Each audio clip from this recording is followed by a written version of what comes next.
Et cette guerre au Soudan n'est pas sans conséquences. Le programme alimentaire mondial PAM pourrait arrêter à partir de mai son aide aux centaines de milliers de réfugiés et déplacés au Tchad s'il ne reçoit pas d'urgence des fonds supplémentaires et également des pays donateurs, a mis en garde vendredi un responsable de l'agence onusienne. Des milliers de personnes, principalement des femmes et des enfants, mais aussi des personnes âgées, ont fui les violences au Soudan ces dernières semaines pour venir se réfugier au Tchad, ajoutant encore au défi de l'approvisionnement dans ce pays.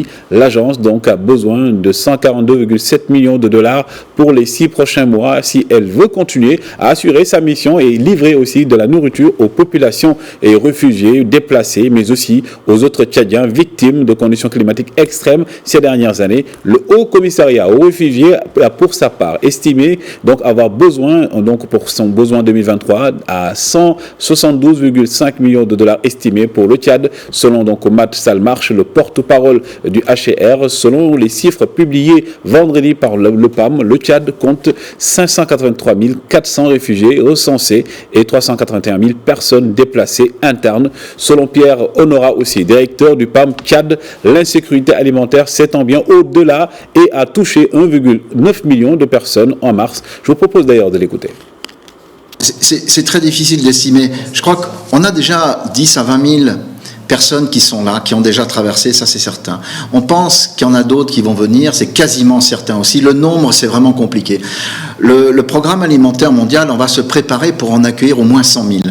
C'est la première base déjà, mais il se pourrait qu'il y en ait beaucoup plus. On a été tous très très surpris de voir autant d'enfants en fait traverser et être là avec ces femmes sous des arbres, il n'y a vraiment rien. Non, c'est vraiment impressionnant, c'est déchirant de voir ça. Et on sent aussi qu'ils ont subi énormément des violences physiques peut-être pour certains, mais on sent que c'est très violent.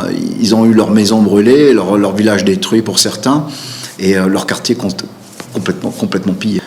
La première des choses, comme je l'ai dit, le grand besoin aujourd'hui, c'est l'eau tout de suite. Ce sont des gens qui sont venus avec des petits stocks alimentaires. Ils ont tous quelque chose pour quelques jours. Ils ont parlé de 3 à 4 jours.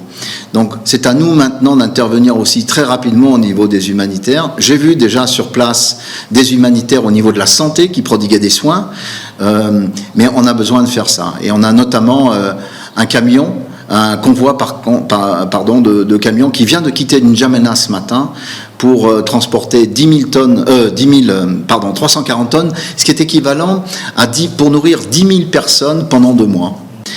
Et c'est vraiment une course, parce que dans 2 mois, on ne pourra plus accéder à ces régions.